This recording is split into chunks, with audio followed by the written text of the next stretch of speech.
What is culture? A psychological perspective. Hi, this is Voicu Mihnea, your psychology and social studies teacher.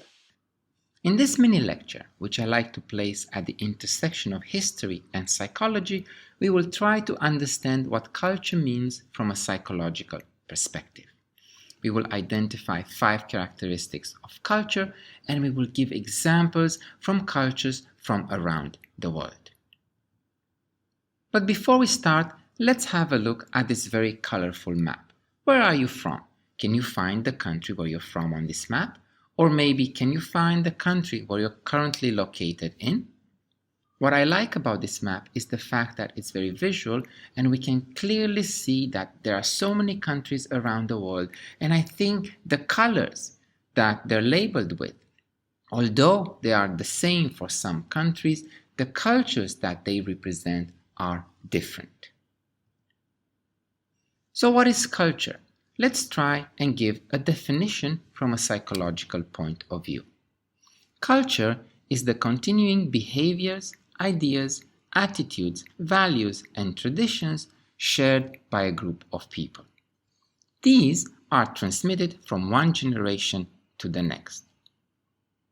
What's important to note in this definition is the fact that I did not say that culture is the continuing behaviors, ideas, attitude, values, and traditions of a specific country, let's say Romania, the country where I'm from, but rather from a group of people.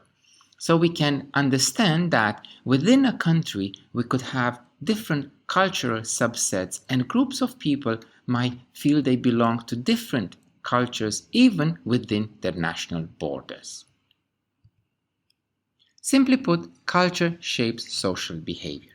So once again, the 5 characteristics of culture are behaviors, ideas, attitudes, values, traditions. Now, let's continue by looking at each of these characteristics one by one and give examples. Number 1, behaviors. By behaviors, we understand external reactions to the environment. For example, in this image here we have football fans cheering for their team. So cheering and celebrating is a behavior, a reaction to an environment, probably their team scored a goal, and the reaction is that of being cheerful. Obviously, this probably happened at a football match. At the same time, behaviors could also include the act of thinking of others. For example, by helping a stranger during a natural disaster is a behavior, a reaction to the environment, a natural disaster, and it is an external reaction. You come in and offer your help to others. It is a behavior. At number 2, we have ideas. Ideas are mental representations of an object or a situation. We could think of many difficult and challenging questions, but let's take just one. How to solve world hunger? Well, we could come up with several ideas of how we can solve world hunger, and one of them would be to be better at sharing resources. Other ideas could be more futuristic, like the image on this slide here, and we can ask ourselves, how can we colonize Mars? Well, one idea could be that we can use robots to build living areas first and then for humans to move on Mars. So these are all mental representations of an object or a situation. At number 3, we have attitudes. Attitudes are a settled way of thinking or feeling about something or someone, typically one that is reflected in a person's behavior. For example, we could have positive, negative, or neutral attitudes. An example of positive attitudes would be being confident, being happy, negative attitudes being angry or frustrated, or neutral attitudes generally ignoring problems. Now, it will be interesting to see, where do you see yourself?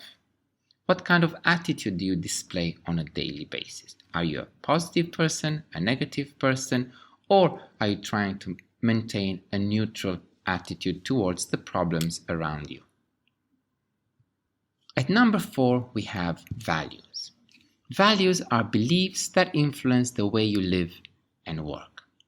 For example, caring, belief in others, commitment, compassion, courtesy, forgiveness, respect. These are all values, and most of them are valued by most cultures around the world.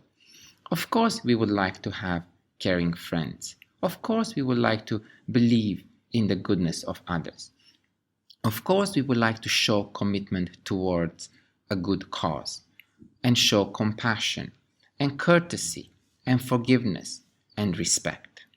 So all these are beliefs that influence the way you live and the way you work. At number 5, we have traditions. And maybe this is the most interesting and the most colorful part of cultures. Traditions are long established customs or beliefs. For example, we have, and I'm sure you also have, family traditions. You get together on every Sunday and you have dinner. Or you always go on a trip to the sea during your summer holiday. There are also regional traditions. For example, here in this image, we have the traditions of street fighting with tomatoes, La Tomatina, a street festival that takes place in Spain. At the same time, we can zoom out and we can also identify traditions at national level, or at regional level, or at continental level. Let's just think of Chinese New Year in China, but also the Chinese New Year is celebrated in many other parts of Asia. Let's also mention Thanksgiving on the North American continent. Let's think of Easter in Europe, so on and so forth. So we can conclude this short presentation by reiterating the fact that culture shapes social behavior. Now it's your turn. Let me know in the comment section below what is your favorite festival, either in your home country or anywhere else around the world. And don't forget to subscribe so that you don't miss the next episode. Until next time, this is Voicu Mihnea signing off from Beijing. Bye!